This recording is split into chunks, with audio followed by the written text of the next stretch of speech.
Here we go.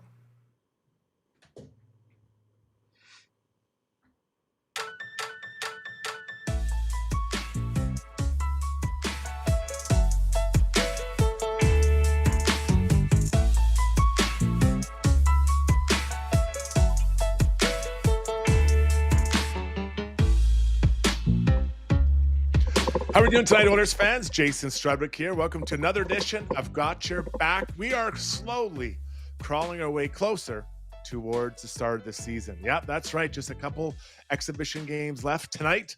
The Oilers get a 4-3 win at home, led by their big guns, Connor, Leon, and Trent Frederic again. Yes, a very good game by that line.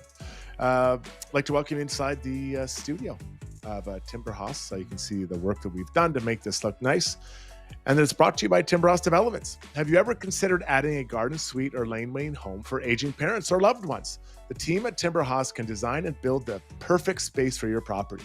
With a focus on naturally inspired living, they create warm, thoughtful spaces that enhance the lives of your loved ones and provide an oasis to help them age in place. Visit timberhouse.ca.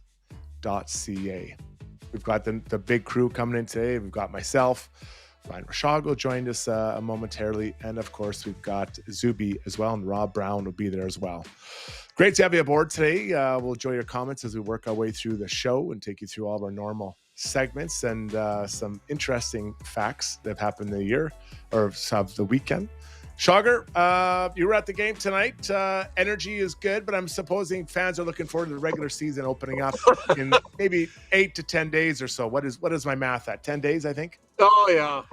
No, buddy, let's get her going here. I mean, the Canucks sent nobody. I mean, It was a nice night for a few of the Oilers, but the Canucks sent nobody. Anyway, we'll get to breaking that down. I do want to quickly clarify. I mean, your studio is nice, and you've done a good job, but I'm not sure that the crew at Timber House is ready to take full responsibility for your studio. Okay. That was a Strudwick design. I don't know. Right. I'll have to talk to Don Sure. and the crew over there, because I see a tiny little biophilic something over your one shoulder, tiny little plant there. So it doesn't have the biophilic principles that Timber House brings. Okay. I think before we start anointing the Timber House studio, we need to clear that with that. Now, my studio, when it's done, will officially be the Timber House studio, and that work's getting done this week. Well, I look forward to it. And, challenge accepted. If I need more plants, I'll drop a couple more plants in there. I got the green thumb, Zuby. Can you give us some clues? Is there going to be some biophilicism represented in your? Yeah. Oh, that's exciting. Yeah, I mean, I think that's the plan. I think the plan is to have, like a biophilic design. It's a way of life. It's a principle that, they very much integrate into their design of houses and such. And so the studio will have some. I'm not saying that the entire thing is going to be like a giant plant wall or anything like that. That's not what they're about. They're about making it look sharp, making it look modern and awesome, but they always have that nice little touch, that nice little natural touch. And I just don't know if that little cactusy looking thing over your fist right now, Struds, I'm just not sure that's hacking it for the biophilic feel that Timber House is looking for. So it'll continue to grow as we go here. Yeah, I mean, cactus is a bold statement. Anytime you have a cacti anywhere around, I find it a very bold statement. As you would know well, Zuby, living in Kelowna. Yes, and visiting my parents in Arizona. In fact, my daughter got very upset with me for even suggesting that cacti was the correct plural of cactus. That's a whole other story, but tears were shed, and not by me, in that discussion. Yeah, pretty crazy.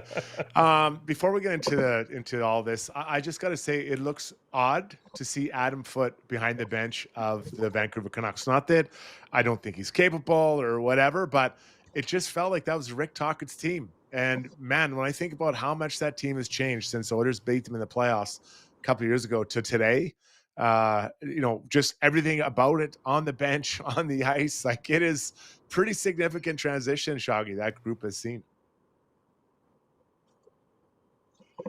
Oh boy. Yeah, there's been a lot of change and a lot of fundamental change, Struds. Like, it's not bit pieces that are coming and going. It's not bit pieces. It's been high level players, big personality coaches. There's been a lot, Yeah. and I don't really know what to expect. I just know that Thatcher Demko is going to have to play a big role in this team getting turned around if they're going to get turned in the right direction this year. That's one thing they need, is for that guy to be really good this year and help stabilize some things and steal the odd game, because I don't know about the makeup of the group overall, and I'm not sure how much. I don't know if just on the roster alone, I don't look at that and think they're pointed in the right direction. Yeah. Well, they're not the team they were a couple of years ago, and that's usually a bad sign. Yeah.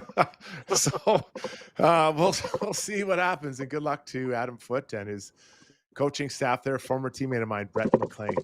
Hey, Okay, let's. Sugar, go ahead. but sorry, before we move on, Sugar, do you have a? I know you're on. You don't have your regular headset mic tonight. I don't think we have a lisp issue, but we do have what sounds Right. like a diving board possibly in your car with you, in your vehicle. Is there something rattling or bouncing or? That stop. I don't know. I don't think so. I mean, maybe it's my phone. Maybe it's the actual phone itself. You know, the other thing I can do easily Is mute yourself, which it Yes. says that you just Hang did. up. Okay, well, whatever you were doing, that sounded better from picking it up from wherever your phone was sitting. So it does say that you muted yourself. So I know you're very carefully driving right now. Maybe you can sort that out, and Struddy can. Oh yeah, it's just a button I push. There we No, go. it's Okay. yeah, no problem. Yeah, but that's why All right. Struds is hosting, because I Yeah. don't have my normal setup tonight. So you're driving the bus, Struddy. Let's get to the breakdown. Let's do it. Brought to you by the Canadian Brew House. Hockey lives at the Canadian Brew House. During every Oilers game day at any Edmonton and area location, enter to win Oilers home game tickets at Rogers Place. Plus, enjoy $1 off Molson Canadian and Coors Light tankards. 30 plus beers on tap, 50 plus TVs at all locations. And trust me, I know I've been there. They've got tons. Every table has, you can see a TV, and the largest rooftop patios in Canada. And those are fantastic. Sugar, let's start with the story, I believe, of the night. Last game that Connor, Leon, and Frederic were together was a challenging one. You know, they were -3 as a group. Tonight, they came out. Connor comes out with a goal and 2 assists. Leon, 2 goals and 2 assists. That line, and Trent Frederic had 1 and 1. They really had a good night. And albeit against a team that I don't think is the strongest that the Vancouver could have sent. But I really liked what I saw from them tonight. They were skating, they were going. And I think more than any of that, I thought their passes were clicking. Obviously, not just 5-on-5, but on the power play. Yeah, big guys are way better. You could tell they wouldn't have been thrilled with the way the first night went. And I know it's only exhibition, so you crumple it up and throw it away to a degree. But it seemed to me, Struds, like they kind of buckled down and said, okay, let's not be crap 2 games in a row. I know it's only exhibition, but let's start to get her going a little bit. And so the big guys tried. They tried pretty hard, especially in the early going of that game. The work ethic was there. They were buzzing. They were finding each other. They were moving it around. I mean, you score right away, so you're feeling it right away. But to me, that was just 2 guys that can turn it on and off in exhibition season whenever they want, saying, I should probably just turn it on for a little bit tonight. Hey, bud. And Leon was like, yeah, okay, let's do it. You know, you just want to know that the work you've done in the off season, that you're up to it, you're feeling good, you're moving well. And Leon didn't go out to get a 4-point night tonight, but I think he's like, I just want to make sure that, everything is in working order, that this is what I've got. And so they cranked it up. I think that if you ask them and gave them truth serum, they'd say, we can start the season this weekend or this week. I feel that they are ready, and that's what's before the game. We look ahead to what's going to happen, with the change to the CBA agreement. But to me, it was the skating. I thought wasn't horrible, and not horrible, but it wasn't a real issue in that first game. But I think the puck touches, the way they were moving and finding each other, and then Trent Frederic, he was able to get involved. I think he had a better understanding of what he had to do and has to do. You gotta, when you're playing 2 players like that, you don't have to carry the puck a lot, but you got to go get it and create space for those guys. And I thought we saw a better version of Trent Frederic today on that wing. Yeah, I thought he had more good looks tonight. I thought he worked better with those guys. I thought he was more effective in the corners and digging pucks out. Obviously, he was fighting hard in front of the net, ended up scoring a goal because of a good net front presence. So there were some really good pieces of his game tonight, and it looked like it started to work a little bit. I know we'll hear Leon Draisaitl in a minute talk about that line, and we'll hear from Frederic. The one thing I'll say, though, Struds, I counted 3 times where there were passes that came to him that he either didn't control it at all or he controlled it but kind of flubbed it and wasn't able to make a play. And they weren't necessarily high pressure scenarios where that was happening. So the fastest way off those guys' lines is to not be able to handle the simple passes and the simple feeds and for the play to die on your stick. And there were a couple too many of those for my liking tonight. He's going to have to bear down on some of those. Even just getting fed at the side, you can't be a guy that gets fed off the wing on the rush and can't turn it into a shot on net. Handle the pass and get it on No. net. And there were a couple of those, and then another one where he just flat out missed a headman pass, and that is a quick trip off that line if that continues. Really fair points. I think that, when you look at who he's played with in the past, both in Boston and here in Edmonton for the short time he's been here, no one thinks or moves as fast as those two guys. And so I think they have to give him some runway to get up to that speed, to understand that you get it, you move it right away, or you get it, you move your feet, then move it. You can't be at a B pace with A plus players who not only skate fast, but think extremely fast. And, I've been on the ice with guys like, Jaromir Jagr, Mark Messier, all these, Marcus Naslund, the Sedins. It just happens so fast, even when you're on their team. It's almost harder to play on their team because they expect you to get the puck and give it back to them. It's really, really quick. So I'd like to see him continue to get that chance, both in practice and games. Yeah, no, I don't disagree with that. But honestly, Struds, I don't think it was about pace.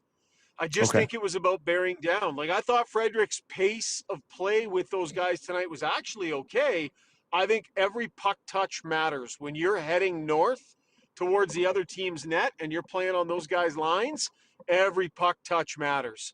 And that's one of the things Podkolzin did a really good job of and does a really good job of, and why Leon likes to play with him. One of the reasons is because when they're heading north, it's not very often that Podkolzin gets the puck on the fly and it bounces off of his stick. It's just a bad handle. That's different than maybe not quite making the right play or maybe not making the right read. That's different than just purely not handling it properly. And I just think, and Frederic, like, he's got some skill, and I'm sure it's preseason for him too. I'm just saying there were a few times where I was like, he's got to be able to turn that play. So he needs to, every touch matters when you're heading north. Well, let's go into the Weiss Johnson digital sound box, brought to you by our good buddies over there at Weiss Johnson Heating and Air Conditioning, and hear from Leon Draisaitl. This is their end of season AC sale, and it's now on until the end of October. Get up to 20% off any in-stock air conditioners. Visit wjjingle.com for exclusive specials just for Got Your Back Jingle lovers. Hit it. Weiss Johnson, whoa. We're proud to be local and family. There it is, the thing we all love. Let's get now into it and listen to Leon Draisaitl talk about the chemistry evolving with Trent Frederic on that line. Well, yeah, I mean, he's massive. He goes to the net. Who's going to stop him? Like, if I don't want to push Freddie around. Like, I can't. So that's a lot to handle. And obviously, on top of that, he's skilled. He can make plays. He can score goals. And I think on paper, it's a great fit. I think today we saw a lot of potential. We'll see where it goes. On paper, it's a great fit. We'll see where it goes. I feel like, listening to that, Shogger, that he's going to get some time. He's going to get some time here. You got to think about Hyman being out. Let's call it the first 10 games. I know it might be more, but that's just for 10 games. I don't know if he gets all the 10 games, but I believe you truly want to give a guy a chance. If in game one, the Lions -1 and he doesn't look great, you can't shut the door on him. Yeah. And you know what, Struds? I think that's a good conversation right now. And so maybe why don't we push that ahead to takeaways? Okay. And let's have the discussion, because there are some people around town. I know Alan Mitchell, Low Tide, on his show a few times has expressed real concern that it's McDavid and Draisaitl together to start, and that Frederic's getting that look, and that they aren't spreading them out and giving Savoy more of a look with those guys. So certainly interested to know what people on the stream think about Trent Frederic getting that look, their willingness, it looks like, to start the season. And I think let's you and I dig into that in takeaways, and we'll see how people are feeling about it. Okay, we'll do that. Save that for about 15, 20 minutes from now.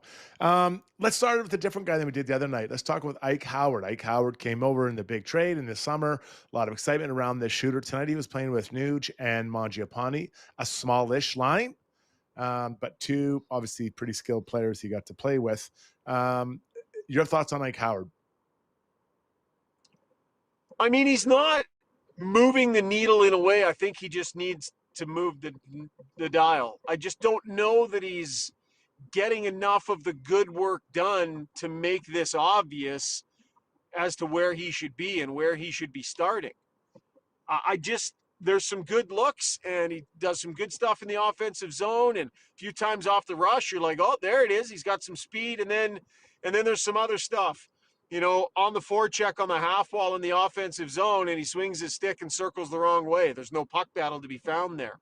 Little things like that, too. It's like, man, you got to be in it all the time. But again, Struds, and maybe this is a more concerning point, but how much better has Mangiapane been than Howard so far from what we've seen?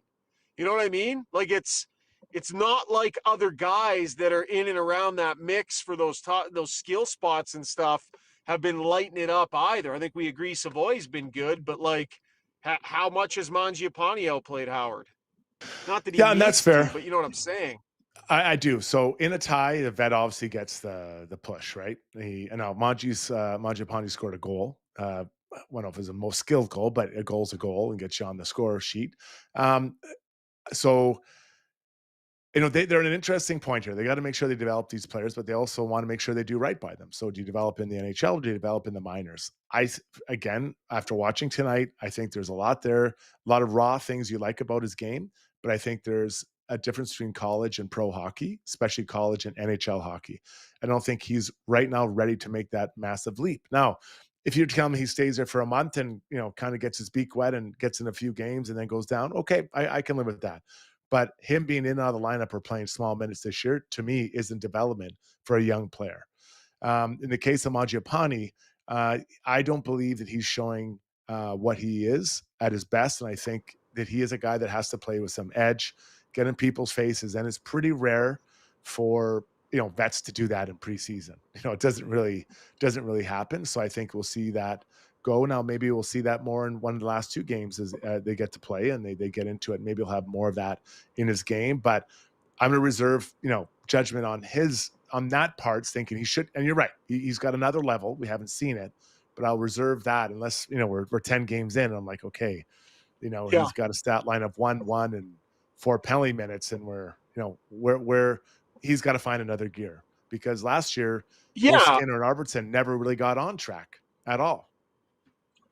Well, and that's kind of my point here, Struds. Like, and I agree with you, and I will also give him that sort of veteran benefit of the doubt. Like, the things that make him effective aren't necessarily going to show their heads in preseason, and he's been around a long time, and he knows how to play in preseason to get himself ready and then make sure he's ready to go. Sure, all those things, right?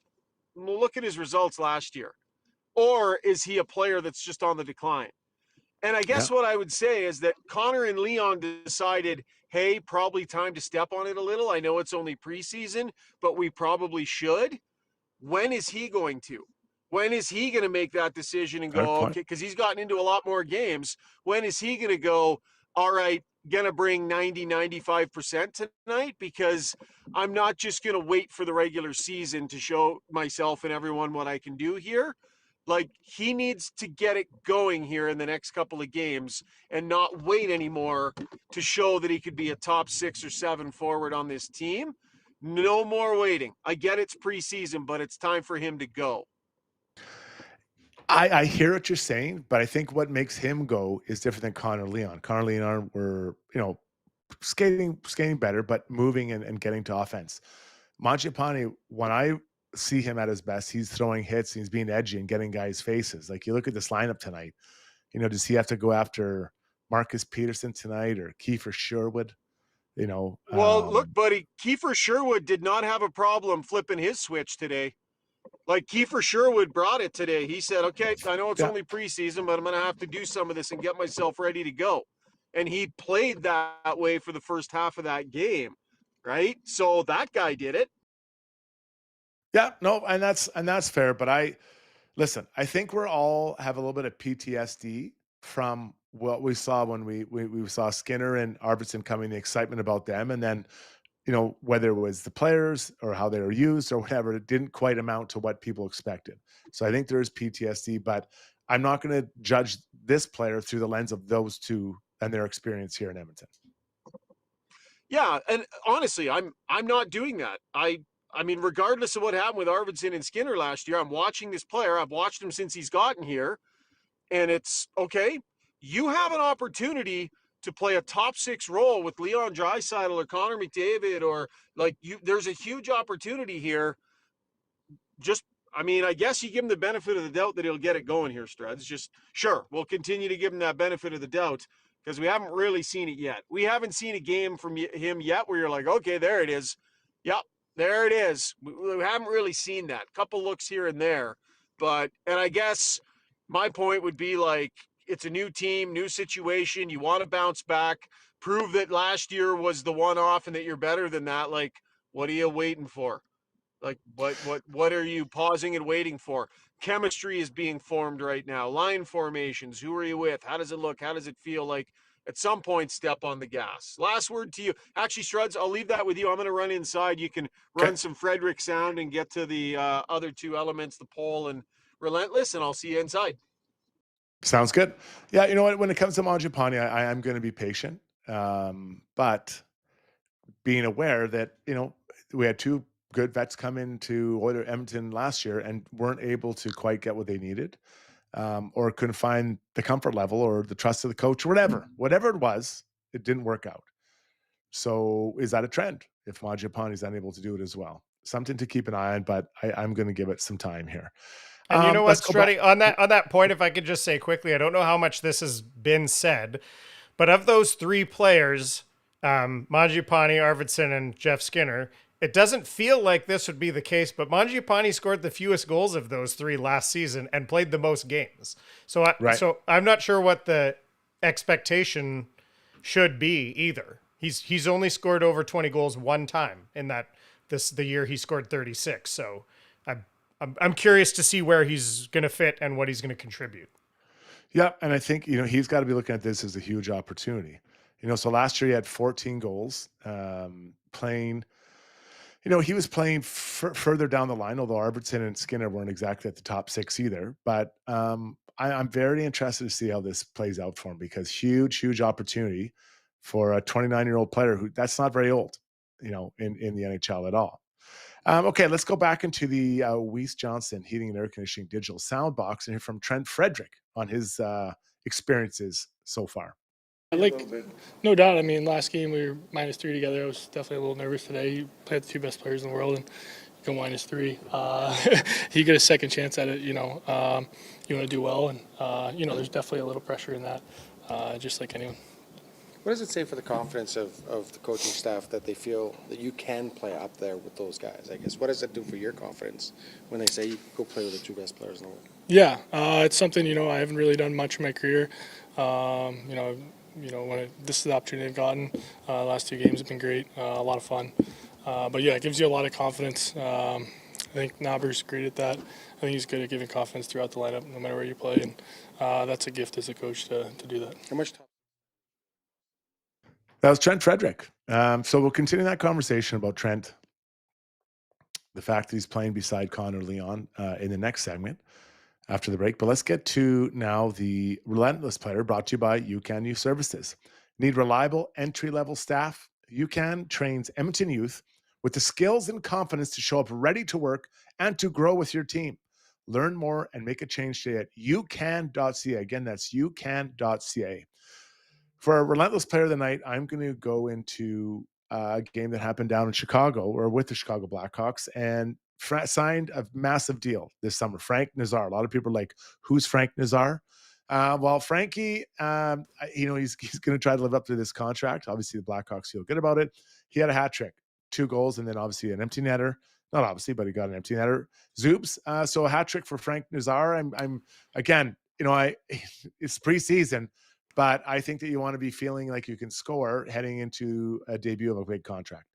He finished the year on my fantasy team last year, so he was on my radar a little bit, as I'm always scouring the waiver wires for the young guys. Yeah, he's an interesting guy. I'd be curious to see if Chicago's gonna I don't think they're ready to turn the corner, but at least start making some moves climbing up the standing.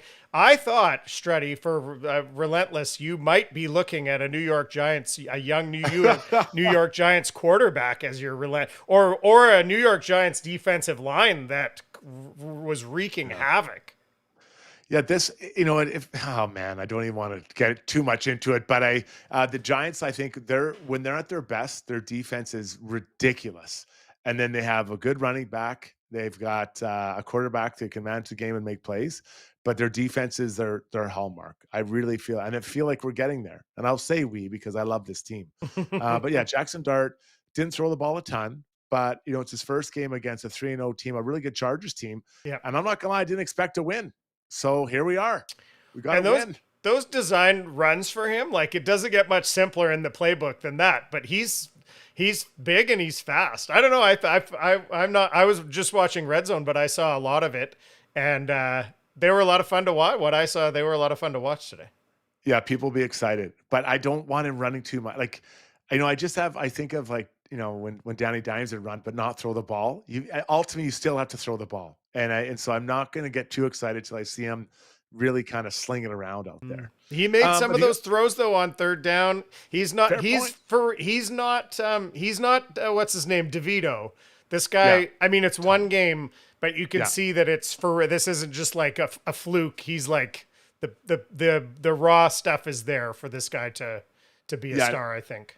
And you can see that they built a game plan that was, he'd feel comfortable with. So hopefully they keep adding and opening it up. I know it's only one game, but you do have to start somewhere. Yeah. Let's get into the YouTube poll now, brought to you by DeBoer's Golf Shop and Fitting Center. Now is the best time to get fitted. 100% it is. Get those clubs ready and you can use them all winter. Your swing is at your best. Fall clearance is on. Huge savings on apparel and footwear now. Go down to 5311 99th Street in Edmonton. Great shop, great people there. They're going to love to see it. Come and tell them that Shogger sent you and you want to break 80 just like Shoggy. Okay, we got a fun one. I forgot. I haven't got it set up in the chat yet, but I don't know why. I was thinking about football, I guess. We haven't talked about this, and it's a shame that we haven't. And I want to thank the Cole Train on the chat for bringing this to my attention. He wanted to know what you and Shogger thought of the Oilers' new third jerseys. So that's going to be the subject of the poll tonight. So, of course, the reveal was made here, I don't know, a week, 10 days ago. We got a picture of it up here from that reveal with Ekholm wearing it.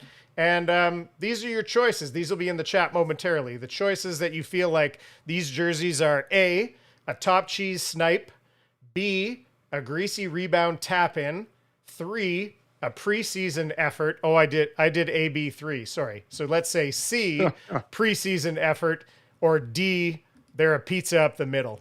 What do you think of these, Struddy? My favorite third one was the dark blues with the orange trim.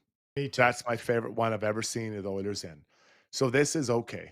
I don't dislike it. I don't like it. It's fine, but it's not my favorite. So for that reason, I can't even, at best it's B, I guess would be my answer. Okay. Did you catch any of those, Shogger? Did you catch the options? No, sorry. I just came in late. Oh, for you, the question is third jerseys, like or no like? Yeah, I'm okay with it. They tried something different, and I think it's fine. I think it's good. I'm interested to see how it looks out on the ice.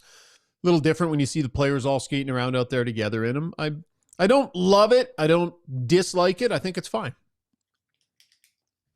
I'm completely with Struddy. That the dark one, because I love a 2-color jersey. To me, jerseys that only have 2 colors always look awesome. So that one to me is my favorite third they've ever had. But this one, I'll say I was surprised in a good way. So not the top tier for me, but I liked it more than I thought I would. So that's my. So I guess I'm saying greasy rebound tap in. All right.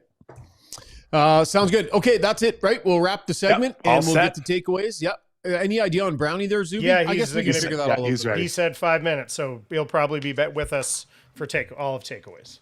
Perfect. Let's rock and roll. Quick break. We'll be right back with takeaways.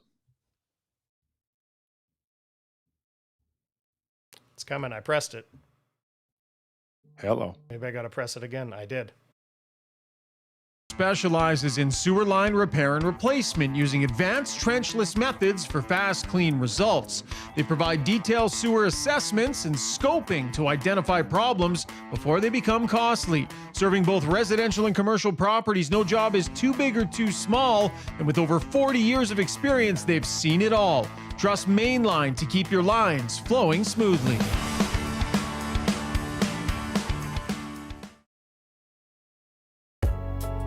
Choosing to buy a home is one of the biggest financial and personal decisions you'll ever make. It's a decision that requires strategic planning, market expertise, and a trusted advisor to guide the way. The team at Body Realty with Royal LePage AR team combines deep market knowledge, forward-thinking guidance, and exceptional dedication to make the process effortless and stress-free.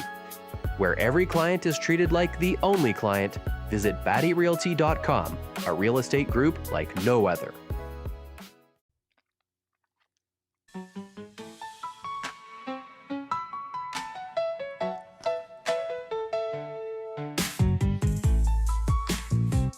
Rolling right along here on Got Your Back. Time now for takeaways, brought to you by HSE Core Services. From creating and managing safety programs to audits and those required contractor registries.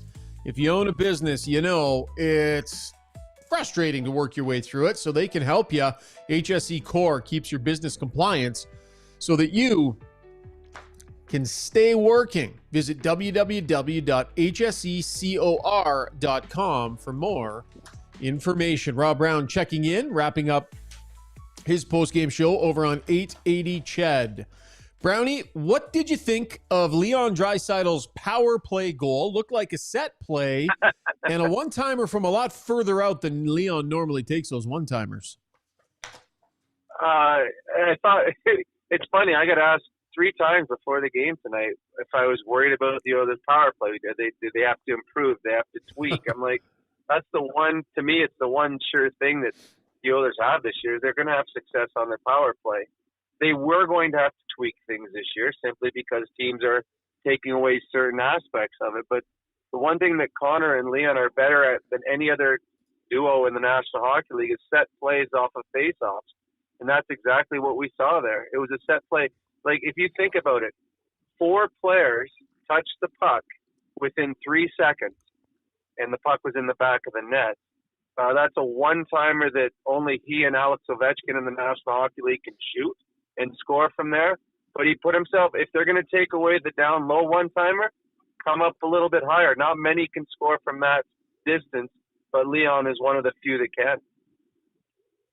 A little thing I liked about that one, even though he didn't touch the puck, was Tomaszek. Like, that's a veteran move. Just kind of being a little bit greasy and just getting in the way so that the forward can get out and get in that shooting lane, Brownie. Well, you've got to understand your role, and sometimes you are a pick player. But you know what? You're not going to be in on the stat sheet, but you're going to get out on the next power play again. So everybody has a role on every face-off, and they talk about it. Anyone that ever comes to an Oiler game, you'll see the 5 of them standing there about 5 seconds before the face-off, and Leon will be telling them, or Connor will be telling them, here's your play, here's what you do. They all have a certain thing they need to do, and you all have to do it for there to be success. You're right. Yeah. If he doesn't pick the forward coming out, maybe that forward changes the pass that Bouchard's going to make. So it was a nice play by all 5 players, created the scoring chance, and then Draisaitl does what he does best, and that's put the puck in the net. We'll get to the Draisaitl, McDavid, Frederic line and the broader discussion about them starting the year that way and whether or not that is a good idea. We'll get to that in just a minute. Want to revisit this battle for depth positions on this team. You just pointed out something good that Tomaszek did there, Struds. But you look at his overall stats line tonight, 11 minutes and 24 seconds played, didn't have a shot on net, and was 13% in the face-off circle, lost 7 out of the 8 draws that he took. Flip that over, Noah Philp, 12 minutes and 40 seconds, also did not have a shot on net, but threw 6 hits and won 53% of his face-offs. It would seem to me that the battle between these two, if it is in fact between these two, Noah Philp to me has been more noticeable and better in more of the games that he's played so far than Tomaszek. Struds, I'll let you bite on that one first.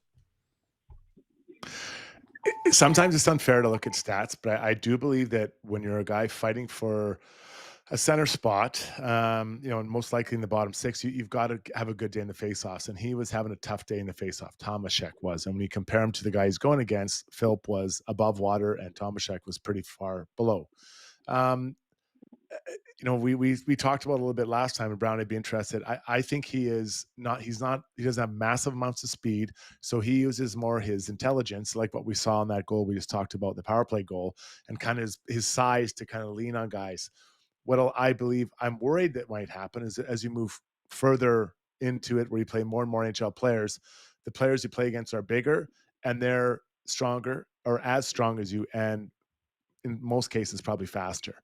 So, these last 2 games I think would be really important for him to kind of assert himself in that way, Brownie. Well, in all honesty, I don't think, in my opinion, they're competing for the same job. And the reason why is Philp is a prototypical 4th line player. He'll be a penalty kill guy. He'll go out and take face-offs in his own zone. You're not expecting a whole lot of offense. He's got a little bit there, but you trust him defensively. Tomaszek is an offensive player. I mean, he led his league in scoring last year. Having him on the 4th line, he's miscast, because most offensive players, guys that lead the league in scoring, aren't as good defensively. So you're not going to have the true trust of the coach in defensive situations. The one thing you never want to be as a 4th line player is caught in a mismatch on the ice where the puck is iced, you go back tired into your own zone, the other team throws their best players on the ice. If that happens, you've got to have a centerman you can trust to win a faceoff. Phillips you can trust more so than Tomaszek. So to me, to me it's Phillips' job as the 4th line center. I just don't think they're both competing for that spot. But the one thing, and I sent it out in a group text, that I thought was really weird tonight, the Edmonton Oilers got a too many men on the ice penalty tonight. Someone had to serve it. I was shocked that it was Noah Philp that was sent to serve the penalty. If he's making your team as a 4th liner that penalty kills, why is he serving the penalty? There's a whole bunch of guys on that bench that are not going to be on your penalty kill. So I thought that was a very, very strange move. And I don't know if that is something to show about the future of what they think of Philp as a penalty killer, but I thought that was odd. But in this game, I thought both of those 2 guys were quiet, but I think Philp would have an inside track as your 4th line center. I think he's more trustworthy defensively. Muted, big guy. Sorry about that. To the blue line, Atro Lepinen. My goodness, did he take a hard hit tonight. That hit he took along the wall in his own end, he got absolutely walloped, like rapid deceleration. And he got up, went to the front of the net, had to shake out the cobwebs, but he stuck with it. And I thought he continued to play pretty hard after that, so I'll give him some points for that. I thought he had a few good touches and handles. Regula's interesting here, guys. I think there's a chance Regula starts as the 8th defenseman on this team. I think there's a chance they don't want to expose this player to waivers. And 19 minutes almost he played, Struds. What are you seeing from this guy considering how little time he played last year? No time. He looks good, like for exactly that. I mean, I didn't think he'd look like this, that he's able to move, his skating and all that. I think he looks fine. I think he's got to play games. I understand the considerations of waivers, but putting that aside, the idea of him being the 8 here would be, I think, a mistake. in that he needs to play, and he might be a guy that can move forward. The small little details in his game at times are just not dialed in right now because he hasn't played a lot. And case in point was the goal that Vancouver scored, their last goal. And he was in front of the net, and his had two hands on his stick was in the air, and the pass zings right in front of him, back door. And then the guy with 4 Ks in his last name for the Canucks buries a one-timer. So he's got to have his hand, one hand on his stick, or two hands, but stick on the ice. And then you just nick it, you tip it. You don't have to stop it, but just maybe the guy doesn't even pass it. But that's one of those little details that, I'm sure that the coaching staff, Mark Stewart, will say, hey, bud, you're in the right place, but being in the right place isn't good enough in the NHL. You have to be in the right place and have your stick in lanes. You know what, Struds? I completely agree with you on him too. Is having him as the 8th defenseman, he hasn't played in a year. Sitting in the press box isn't going to prepare him for playing NHL hockey games. And you can practice all you want, it's not the same. I understand you don't want to risk losing him, and maybe so. I mean, he's a 6'4", right-handed defenseman with a little bit of offensive upside. Yeah, Boston he would will be probably just attractive grab to him other again. teams. Yeah, Boston will just take him back. But again, I agree with that shot. But I don't know how keeping him up as an 8th defenseman in the press box and then 12 games in, okay, go out there and be good. It is a really tough situation, but he has to play. You miss a whole year of hockey, you have to play to get back, as Strud said, to learn the little things. They spent the entire year last year rehabbing him, working with him, getting him better, skating with him. They put an entire year into this guy. And I'm not sure if they knew exactly the extent or if it got a little bit worse, his injury after he arrived. I don't know. I don't think when they picked him up, they knew it was necessarily going to be as long as it ended up being. But they put a whole year rehabbing him so that Boston can just take him back and go, thanks, appreciate that. Yeah, he looks like he's in great shape. Much appreciated. I understand what you're saying, and I completely agree. But they might have to figure out a way. And maybe it's just NHL practices and working him into the odd game, or I don't know, maybe they go 7 the odd game. I'm not sure. I don't think they're going to want to just rehab him and lose him, Struds. No, sure, and I completely understand what you're saying. Unfortunately, in this situation, what the player needs probably doesn't match up with what is needed to be done roster-wise. So, is there a conversation with him saying, hey, buddy, we want to send you down for some conditioning stints? Because I think the player has to agree to that. Now, we always go through this, and I always get him. I think he has to agree to it, even for 2-week chunks, and go down there and play games. Now, I recognize his contract stays on the NHL roster. It's not a massive number, but he's got to play games. He needs reps, and so maybe that's one solution they could have. Let's say a week into the season, guys. Yeah. Well said, Struddy. Okay. Well said, Struddy. Sorry, a bit of a pause there from Brownie and I. Before we wrap up takeaways, is Chris Knobloch making a mistake putting Draisaitl and McDavid together to start here and not giving Savoy an option with one of those guys to get himself set and get himself going? It's a debate going on around town. Some people are losing their marbles out of it over it. Low Tide's been talking about it regularly. McDavid and Draisaitl together, you're not spreading them out. You're not giving Howard a look with one of them. You're not giving Savoy a look with one of them. And these are players that were brought in to potentially fight to fill these roles. So I don't know, Brownie. I'm fine with the way he's running it and what he's doing here. But since so many people are talking about it, thought I'd float it to you guys. Well, 2 things. One, almost every team in the National Hockey League puts its best 2 players on the same line. I mean, McKinnon and Rantanen played together forever. Kucherov and Point. You go around the league, the top 2, Marner and Matthews. So it's not unusual that the top 2 players are on the same line. It's common. 2, is this completely Knobloch's idea, or do Connor and Leon want to play together? Does Connor say, hey, Knobs, we need a good start to the season. Let's me and Connor play together instead of breaking these young kids in, too much pressure on them.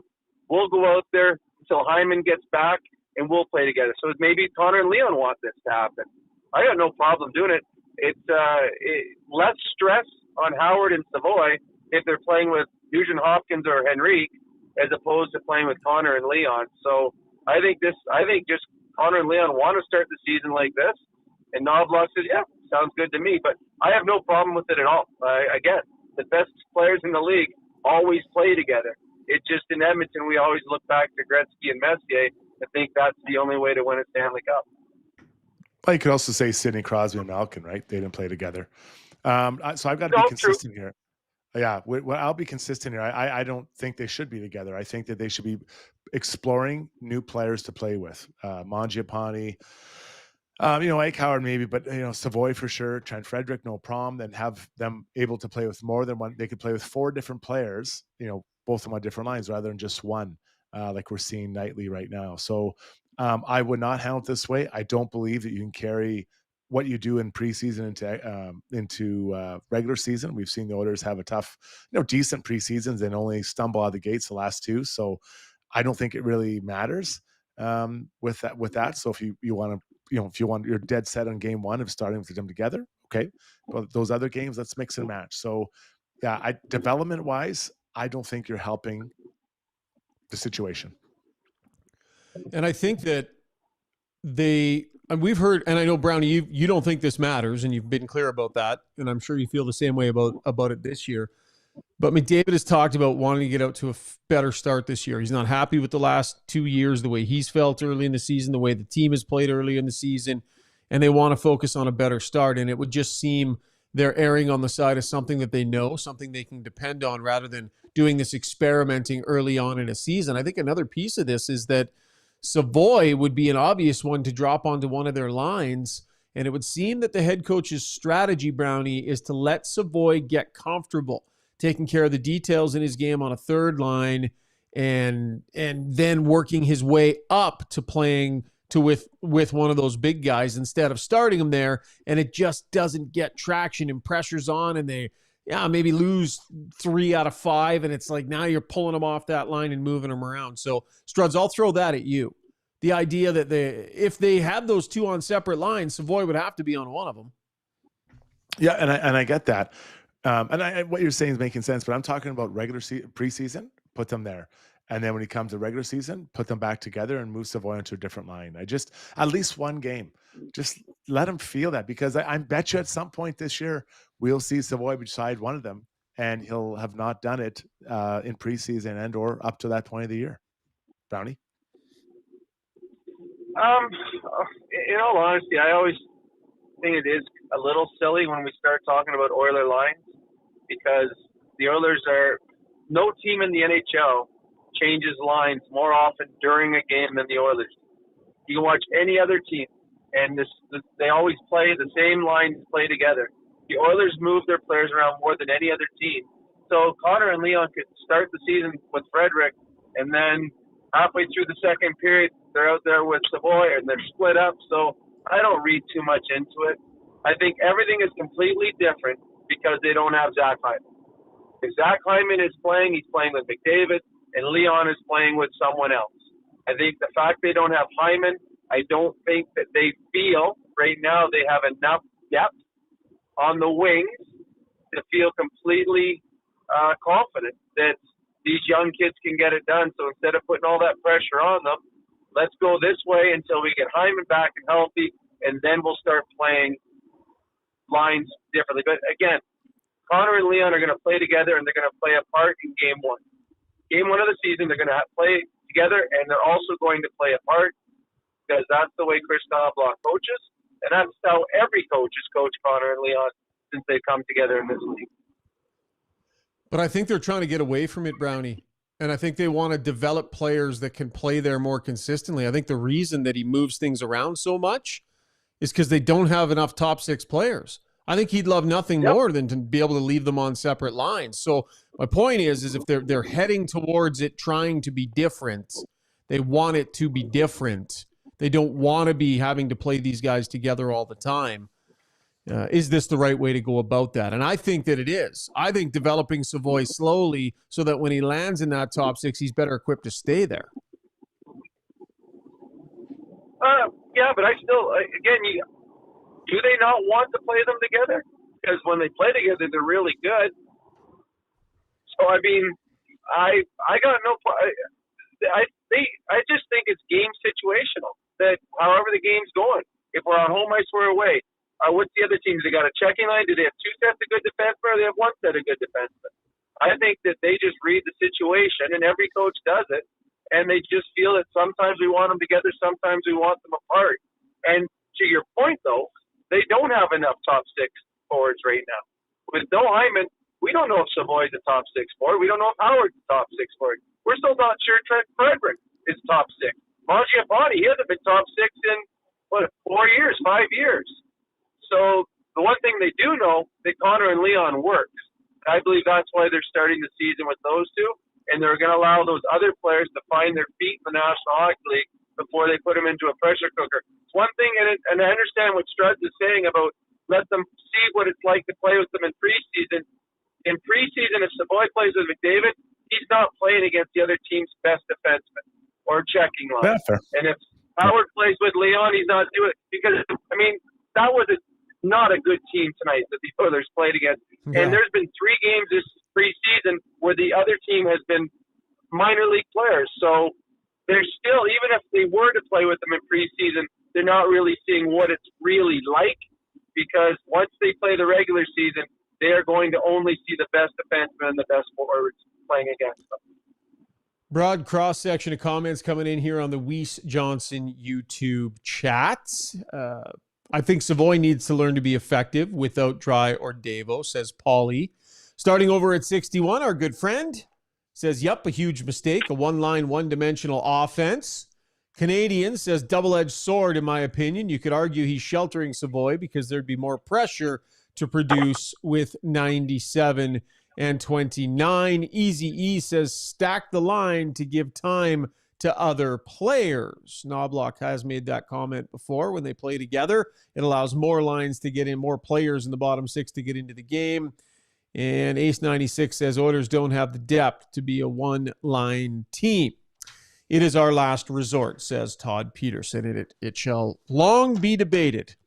Well, at least for this season. We're not sure if it'll be debated past this season or not. But we're not going to go there. That was Takeaways, brought to you by HSE Core Services. Quick break. When we come back, Struddy's World, Brownie Points, Take a Lap, ask us anything. Send us your comments. Let us know what's on your mind tonight. Hockey related. It's preseason, so it doesn't have to be hockey related. The standard will be low to get your comment in tonight for Ask Us Anything, so send it our way.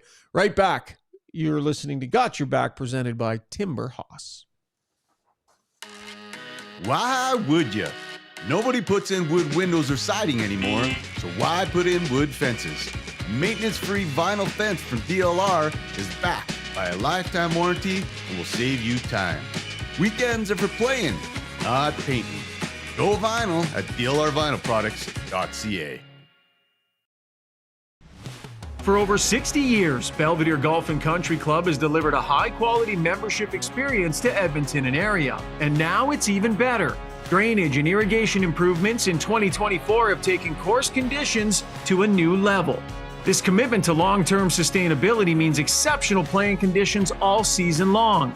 Belvedere's tee sheet availability is unmatched, so join now and experience golf the way it was meant to be played, on your schedule.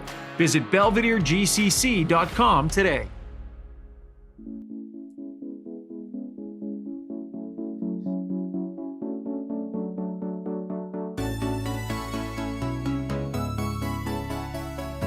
Shout out to Sherwood Park native Braden Coots, 18 years old. Little exhibition action tonight. Scored a goal. Good on him. Got a number of texts tonight saying you got to make sure you mention the Sherwood Park kids, so that was good to see. Little retro action here as we're back from break on Got Your Back. Welcome back to the show. Quite a finish to the Ryder Cup today, gents. You guys spend a few hours watching that. Struds, I know you didn't. You were on the road. How about you, Brownie? You spend the day? Yep. Okay, don't talk about the fans. That's my studies rule. Don't talk about the fans. I watched every single shot. I watched it from start to finish, and it was unbelievable. Unbelievable. It was I'll talk about it in brownie points too, but yes, I watched every second of the Ryder Cup, and the team I was cheering for won. Love it. Let's get to Struddy's World. Don't need to roll the animation tonight, Zuby. We were back from break. Let's just get right to it. Struddy's World brought to you by DLR Vinyl Products. Ready for a deck that lasts? DLR PVC Decking brings you Vecca Deck and Wolf Serenity, exclusive boards with pure PVC core, resistant to water, mold, and insects, with a natural wood green finish protected by UV inhibitors. Your deck stays looking new without the sanding and staining of wood. If you're thinking about putting in a deck, definitely give some thought to this stuff. These guys just brought it in. It's really high quality stuff. It's worth calling them and asking a few questions. Edmonton and Calgary, other locations. Visit dlrvinylproducts.ca. Struds? So I did get a chance to watch some of the Ryder Cup this past week, and I was coaching my sons, and I saw some, and I was looking forward to the golf. But what drew my attention was the behavior of the American fans out there in New York when they were, just going after the European players. Now, I believe that there needs to be some good-natured going back and forth and stuff. But I was following comments of some people on Twitter, reporters who were walking with the players are talking about some of the things they were reporting being said towards those players were, was well beyond just kind of like good ribbing and stuff. And I don't really get it.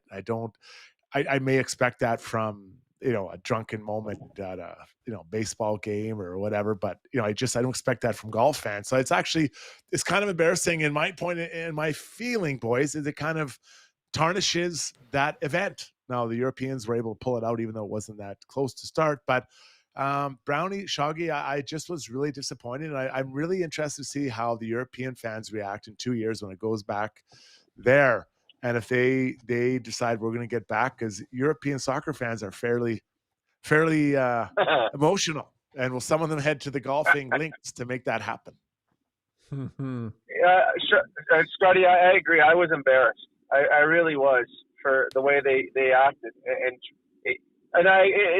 The European players were expecting ribbing, and you could see there were some things that were funny that were said. They called Lowry a Teletubby. That's funny, and they said something to McElroy once, and he started laughing. And that's fine, but when they start crossing the line, and they did, and then they started affecting the way the play was. When it's McElroy said, if you want to yell or ridicule us or whatever, fine, but as soon as the play starts, as soon as I address my ball, now we're quiet. That's just respect for the game. And they were. And they said at one point they had all these little ducks that they were squeaking when McElroy was trying to shoot. It's a gentleman's game, the game of golf. And it's fun to go cheer on your team, but they didn't even cheer their team on. It was just they came to scream at the opposition. And to me, it's like you're there to watch the best in the world play against each other. We saw the best in the world when the hockey went at it, the Canada and the U.S., how incredible it was. That should be the story. It should be the best golfers going head to head, birdie after birdie, eagle after, and admire that and enjoy that. But there were people that went there just to be idiots, and that it was horrible. And to the point where the Americans were telling the fans to be quiet.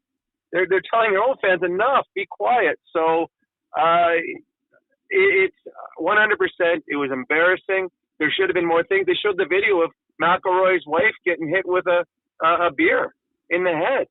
Like that's not right.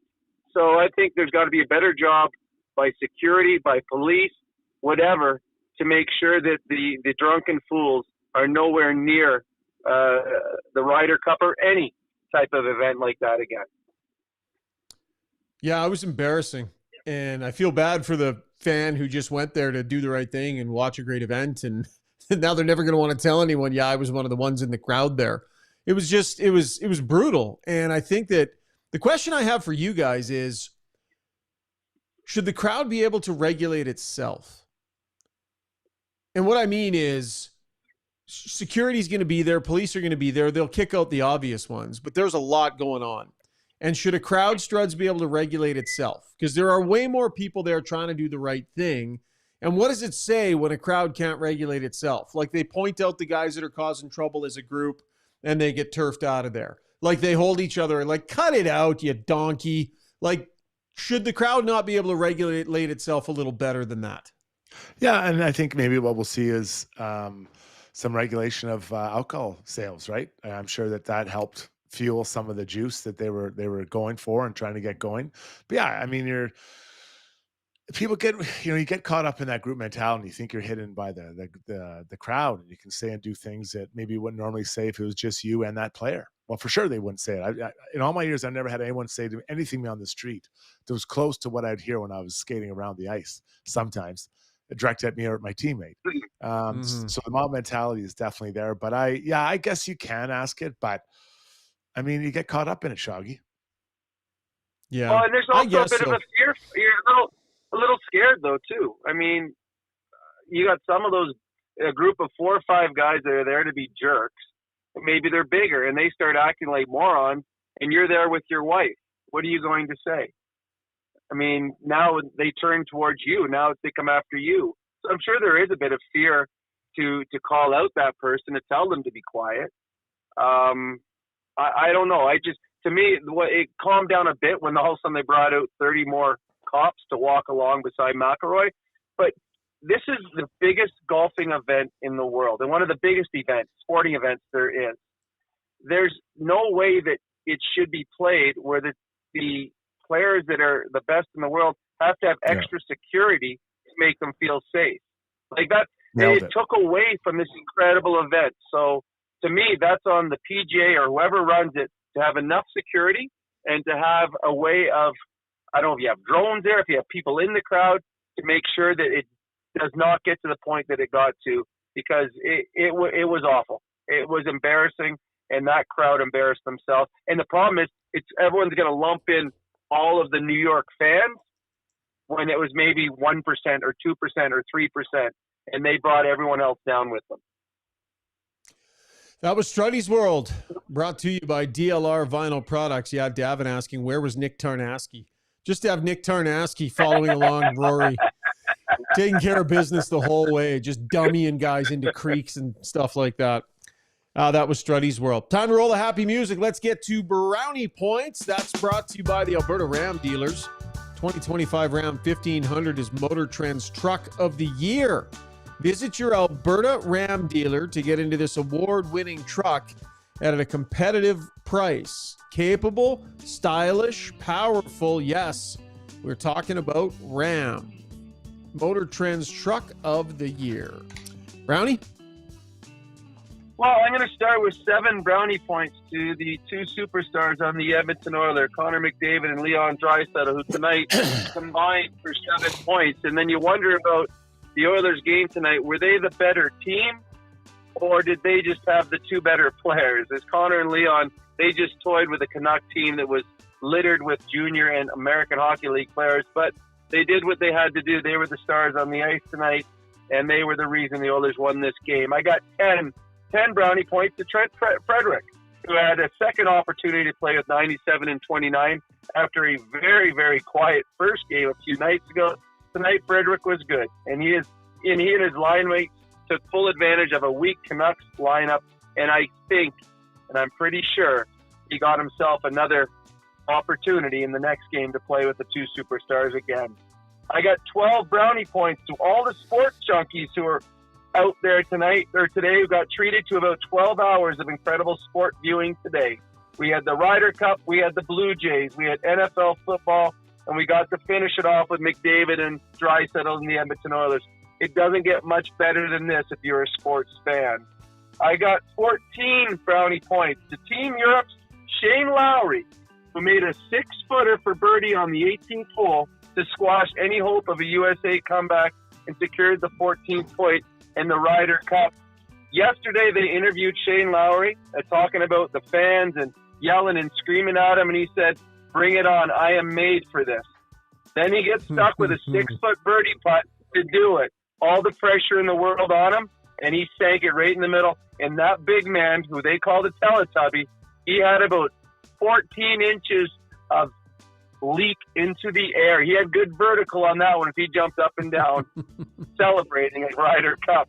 And last but certainly not least, I have 162 brownie points to the American League East champion Toronto Blue Jays, who needed a win in game 162 to clinch the division in a first round bye in the playoffs, and they got it done in a 13-4 victory I'm a Blue Jays fan, and I'm sure starting tomorrow morning, everyone across Canada will be going out and dusting off their Blue Jay hat and T-shirt. The Blue Jays are going to the playoffs, and good on them. And those are tonight's brownie points. All right. Anything to dispute there, Struds? Pretty positive list overall. Yeah, pretty positive. Yeah, no, a lot of good things happening. It was an unreal weekend of sports. You know, it's and some of these football games are great, but between the Ryder Cup, the Blue Jays, and this football, pretty awesome week of sports. Elks pulling out a win as well. A fair point. Yeah, and our ladies losing in the silver, but put up a great fight. Oh man, it was so good. I wanted so bad for those ladies. What a crowd! 80,000+ on hand to watch Crazy. that. Imagine how amazing that would have been for them. What a memory for those ladies. How quickly into that game do you think the three of us would have been injured and taken out of it? Oh, warm up. Well, Schauger's injured already. He doesn't even get. He's a healthy scratch or unhealthy scratch. That segues nicely into our next segment, brought to you by the Bridge Sports Therapy. So we're going to get to take a lap in just a minute. But Brownie, in the meantime, we'll let you go, buddy. That was Brownie Points, brought to you by the Alberta Ram Dealers. Talk to you soon, Brownie. Sounds good, guys. Take care. All right. Rolling right along here on Got Your Back. Let's roll into our Take a Lap segment. That's brought to you by the Bridge Sports Therapy. What sets the Bridge apart? That fully integrated model. Physio, chiropractors, massage therapists, strength coaches, they all collaborate seamlessly as one, with clinics at Edmonton, Sherwood Park, Lethbridge, St. Albert, the Bridge, providing accessible, team-based care across the province. Learn more at thebridge.fit. And I'm going to need a team of specialists to go at this golf grind, Struddy, because I continue to push it. I continue to play. I'm grinding my way through it. And I'm going to get going. As soon as the golf season's done, I'm getting to work on it. So I'm just letting the whole crew over at the Bridge know, get all the experts together, get all the gadgets out, everything. Golf. I'm bringing the golf grind to the Bridge for a fix. Not all heroes wear capes. Some wear golf gloves. And pretty amazing. All right, let's get into it here. JT Miller had a really tough last year. We know what happened in Vancouver, the leave, signed a new contract, like just a disaster, and finally was traded to the New York Rangers. Well, he had to sit down, and he had a really interesting comment I want to get to. This is JT Miller on being named the new captain of the New York Rangers of such a short time, and talking about how his emotion can play into being a captain. So he says this: I don't think it's ever going to be perfect, says JT Miller, but the emotion I play with, it's in me. So it's managing that, keeping it to 5 to 10% of the time that it's bad. We all know the guys who play with emotion, you're not going to be 100% of the time good, as in positive. It's easy for guys who don't have a heartbeat to say, hey, calm down. That's kind of empty to me. But it just thinks about me keeping it to 5 to 10% of the time of me being negative. Okay, I hear him. I get it. But, it's one thing to come in and be there for 2 months, 4 months. But if you're there for 5 years and you're constantly coming down on your teammates really hard, it'll get old. And I had great captains when I played, I have to say. And they challenged a group when needed and this and that. And again, I'm not in there with JT Miller. I can only say when you hear people barking at their teammates all the time, it gets a little old and someone has to say something. Hey, we've heard enough. Let's move on. So I do think that he is similar in personality in many ways to Chris Drury, who's a general manager and who was in New York and a leader for many years. So going to be interesting to see what happens, because I think at times the Rangers, I thought they were a little bit soft, maybe unfair, but not hard enough in those hard areas of the game. And I'm pretty sure that's why JT has a C on his jersey. There's another quote in there, Strud, that I thought was interesting too, maybe explained a little bit about last season. He says, there was a lot of outside influence, a lot of extra stuff going on the last few years where I felt the urge to do more than I was being asked to do. It creates a monster, if you will. I thought that was interesting. I felt the urge to do more than I was being asked to do. So just overhandling it, getting too much into it. Maybe overdoing it, right? It's almost a bit of an admission there that he overdid it when he was there. Yeah, and I'd love to hear the true story. I want to know what happened, and maybe something happened. And what maybe not wasn't one thing, a big blow up shocker. It could have been numerous small moments that kind of led to something bigger. But now it's not Vancouver's problem. Well, it is Vancouver's problem, is in they don't have a really good center, a competitive guy. But now the Rangers have to make sure that they're, have the guy in the right space to make sure he helps his team and himself be the best version of themselves. Anthony Stolarz was really looking for an extension with the Leafs. He got it, signs a 4-year, $15 million deal. He and Joseph Wall now combined for like $7.5 million. Like, that's a pretty good deal for those two guys for the next few years here. So nice work by Brad Treliving, but I thought that was, two pretty good goalies for $7.5 million. Sign me up, Shogger. Stolarz has got some pretty good career numbers, man. 142 games played. He's got a career 918. Yeah. I mean, 2.54 goals against average. Last year, he was 926 in the 34 games that he played.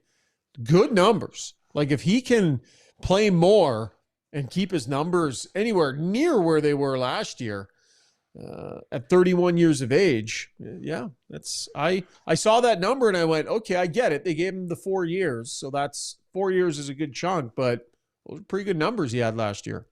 Really good. Now, can he push past the games played? He's never been a true starter.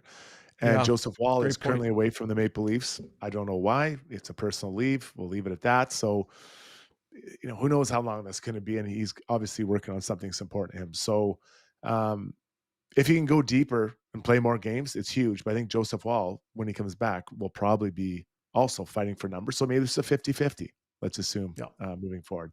And last one, this came out yesterday, but Mason McTavish, 6-year times $7 million deal with the Ducks.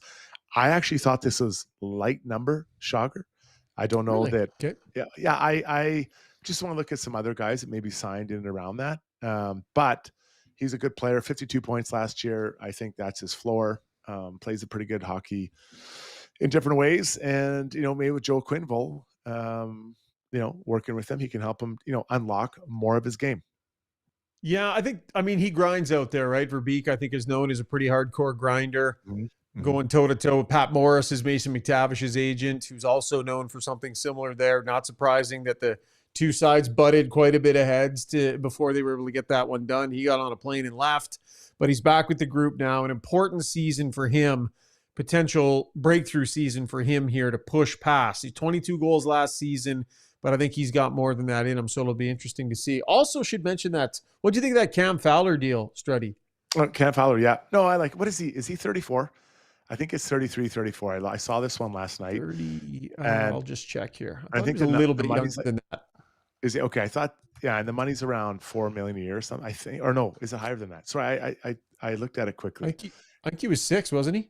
Okay, quick here. He was. My 33 years of age. Yeah, okay. I was close on the age, off on the money. They traded for him last year, and he played really well for them, really well. And he's a pretty good skater, or he has been a good skater historically for that group. Yeah, 3 years at that number. If you like him, I think that's fair.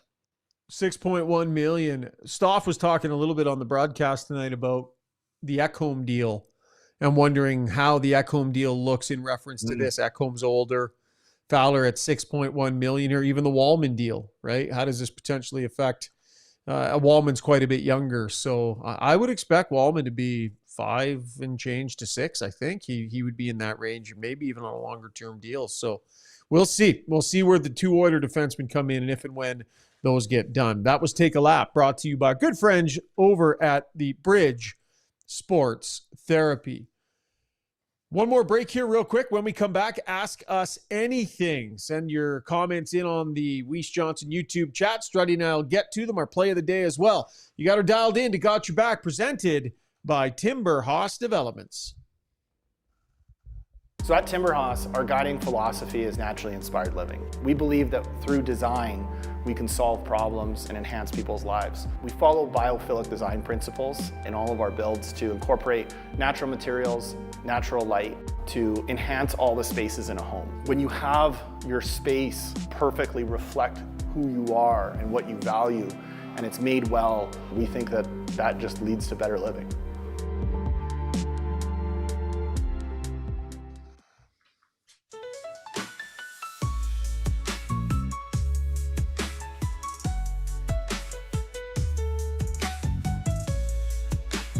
Welcome back to the show. Time for Ask Us Anything, brought to you by BJ Electric Supplies.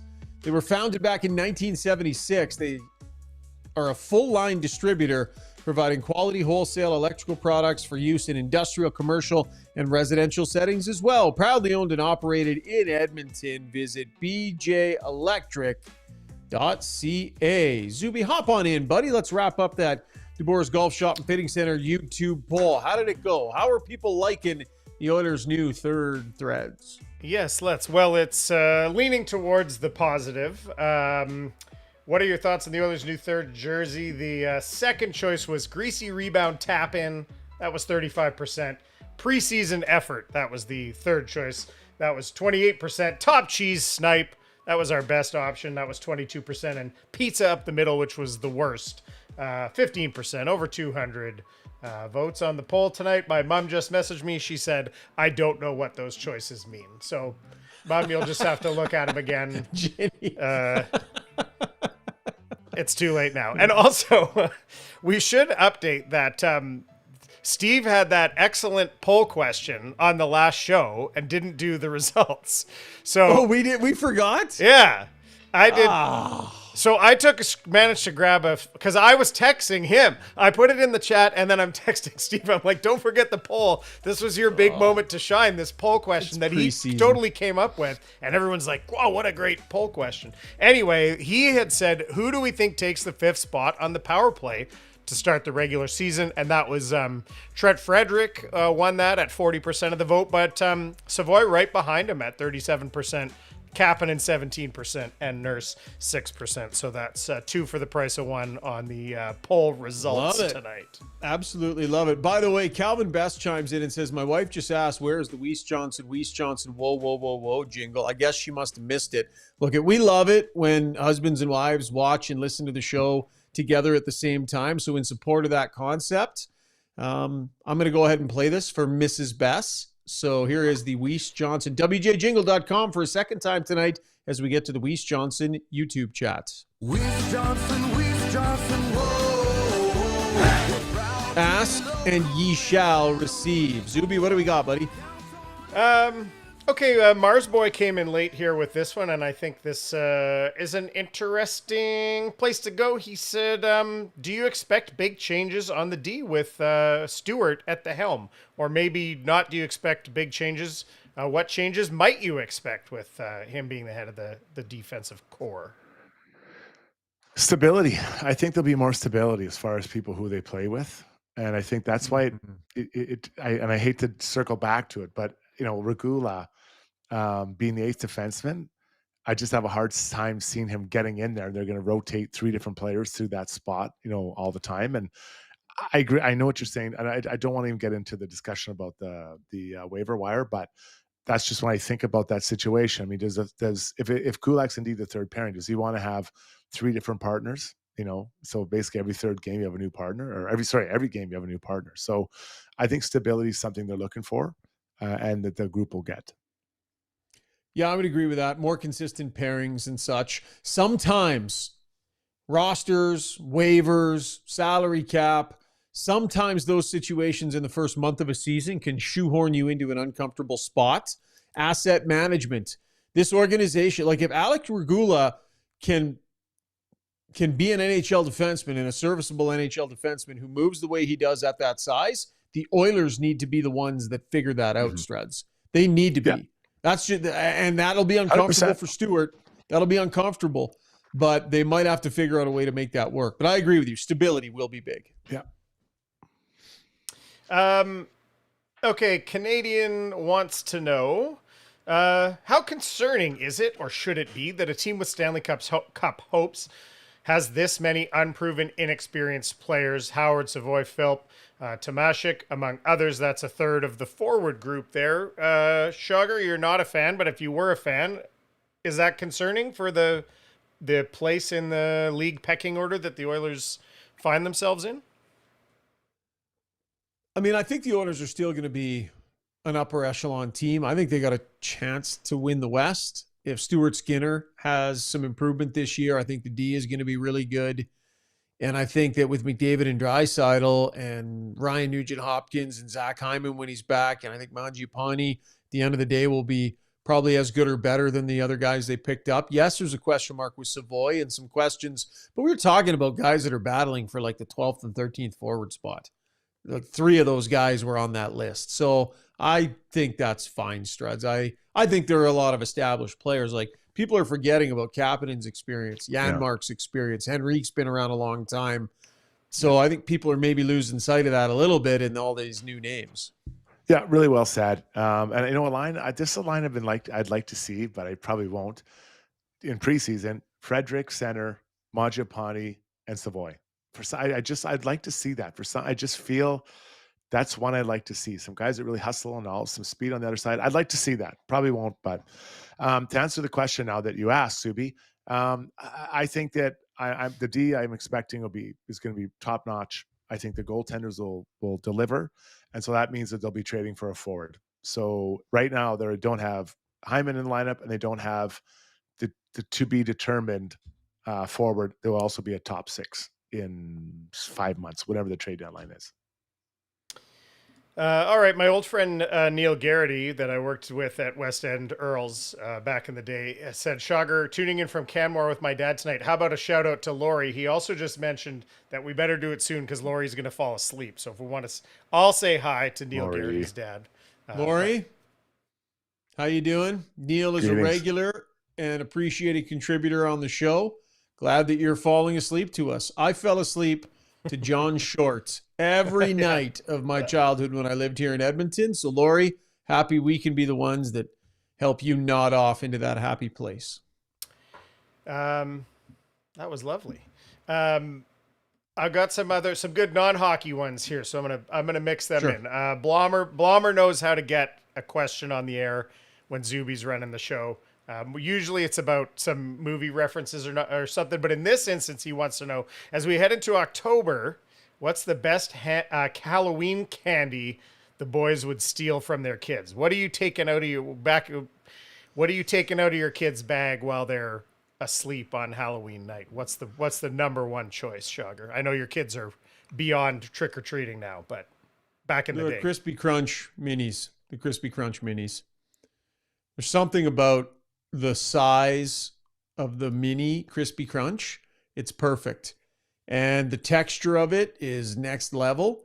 When I buy a regular Crispy Crunch, I find myself trying to bite them the exact size as the mini from Halloween and to have the same texture. So that one by a mile, Rockets are a bit of a second. Struds? Can't give those away in our community. Must be something different in Sherwood Park. So let's get on track here a little bit. So Reese's peanut butter cups. What I do is I take them out and I place them in the upper palate of my mouth, and I just suck on them, and it is just sweet. The full cup? Joy. You stick the full peanut butter cup up into the corner, or you're like no, not in the corner. Up under in my upper palate, like not like a dip. Oh, like it is so good. I just suck on it. So I like the chocolate. I don't waste my time with candy or crispy crunch or anything like that.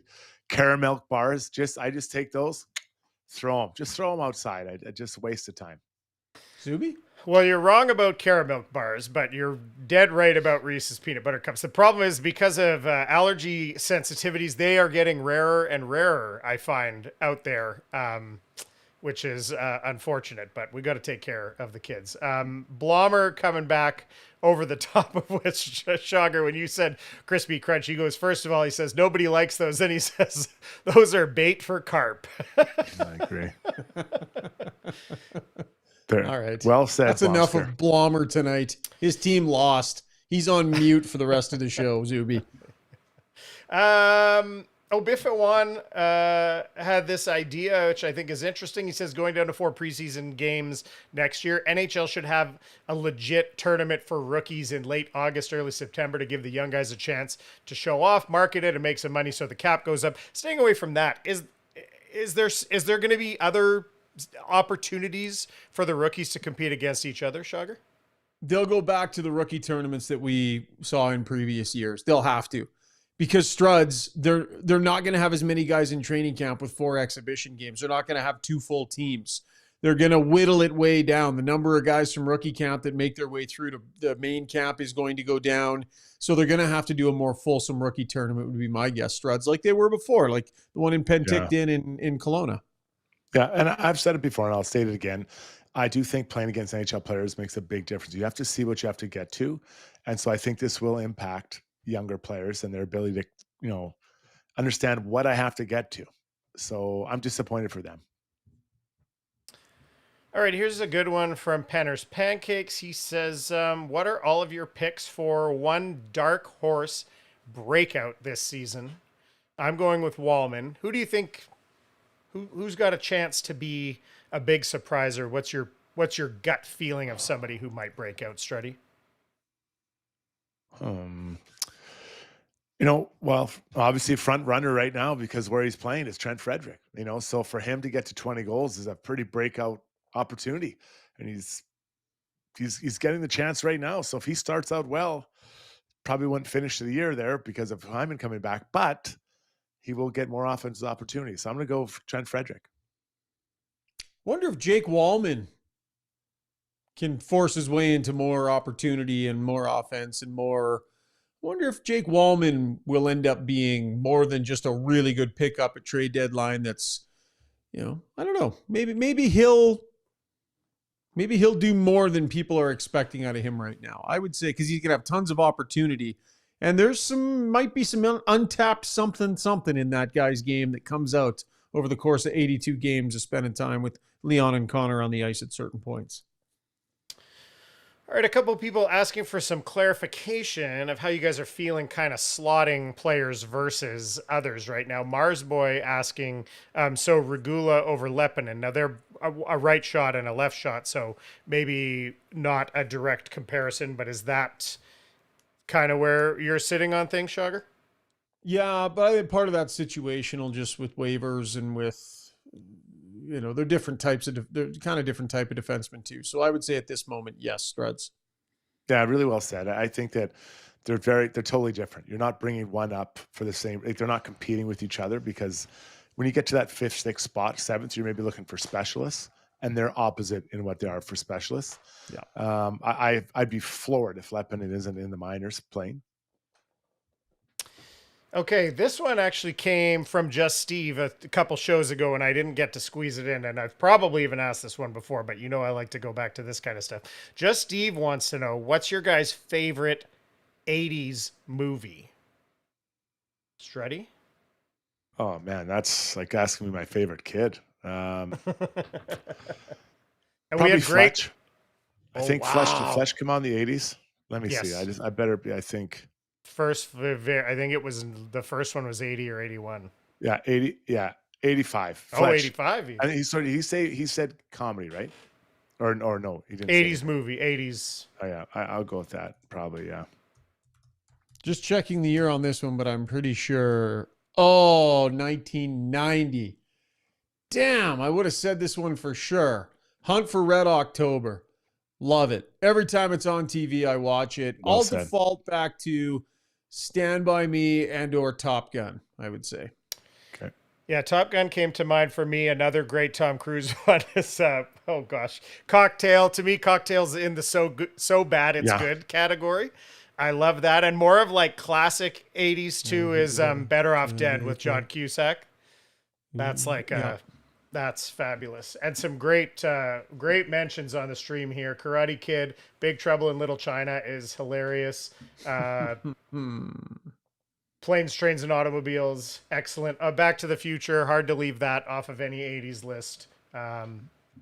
Fantastic stuff. Okay, and did I have one? Oh, okay, this was the last one. This was doubling back to the previous idea, talking about Regula over Lepinen. Reavertown said, you guys seem to have softened your stance on Howard not making the team. Used to be no way. Now you're saying likely.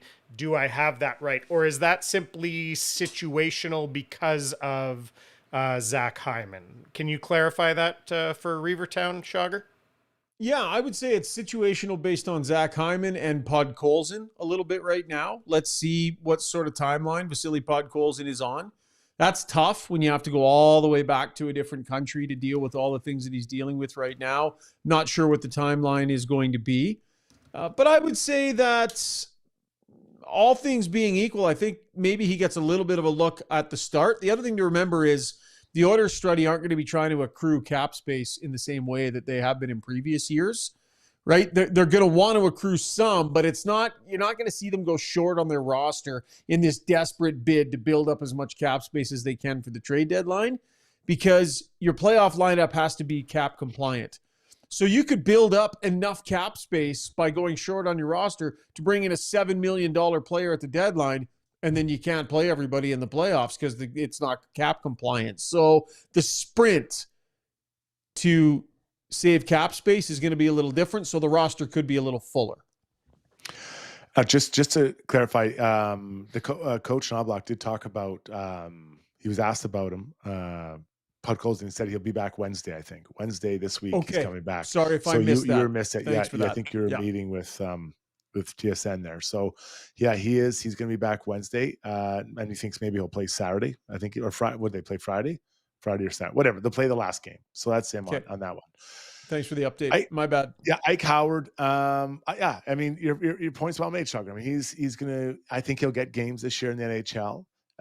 But he's got to be playing. He's got to be playing. You need to develop this player. I keep saying you have to develop him. He needs to work out. He needs to become what you think he is or he can be. So whatever that is, I think that would involve some pretty good healthy dose of the AHL. All right. Great. You got one more? No, before we wrap this, I missed this comment coming back that Neil Garrity and his dad are on board with the Crispy Crunch. I wanted to make sure you, Shogger, you knew. That's not good. They're on your side. That's people on my side. Yes. Even though one of them's dozed off. An older fella in an armchair dozed off saying, I love those candies. Those and Werther's. That was Ask Us Anything, brought to you by BJ Electric. Let's wrap it with our Mainline play of the day. Mainline Water and Sewer, your trusted choice for over 40 years, specializing in sewer line replacement, expert water line repair, and replacement. Slow drains are a sign it's time for attention, and aging lines can cause basement backups. They have this trenchless method that is quick, it's low impact, and it's often finished in a day, complete with backflow protection. They are the ones to call. Mainlinewaterandsewer.ca is their website. Struds, what gets the play of the day today? Alejandro Kirk in a must-win game. 2 home runs, including a grand slam, his first of his career. So Alejandro Kirk, well done, buddy, and congrats to the Blue Jays. They're going on to the playoffs in style. Might have to get on the bandwagon a little bit here. Might have to. That's playoff time. I'll probably have to. We'll be talking about it on the show. It's fun. Playoff baseball is special. It's completely different. It's not slow. It never feels slow and sluggish. It's this intensity through the roof. It's pretty awesome. The games aren't 5.5 hours long in the playoffs, or is that still normal? No, I think they've gone away from that. I think the pitch clock, they got it down. Yeah. Nice. Looking forward to it. When does it start? Well, the Blue Jays won't start for a while. Wild cards they start got a week, right? Wild cards start on tomorrow or Wednesday, or Tuesday or Wednesday. And the Jays got a little time. Nice. All right. Looking forward to that. Thanks, guys. Nice work tonight. And a big thanks to everybody that joined us on the show tonight. We're just in preseason mode, but man, we're getting tons of action on the stream. All our regulars are back. Some new faces we're seeing as well. All of them with great contributions. So a little retro wrap up tonight. This has been Got Your Back, presented by our amazing title sponsor, Timber House Developments. See you, folks.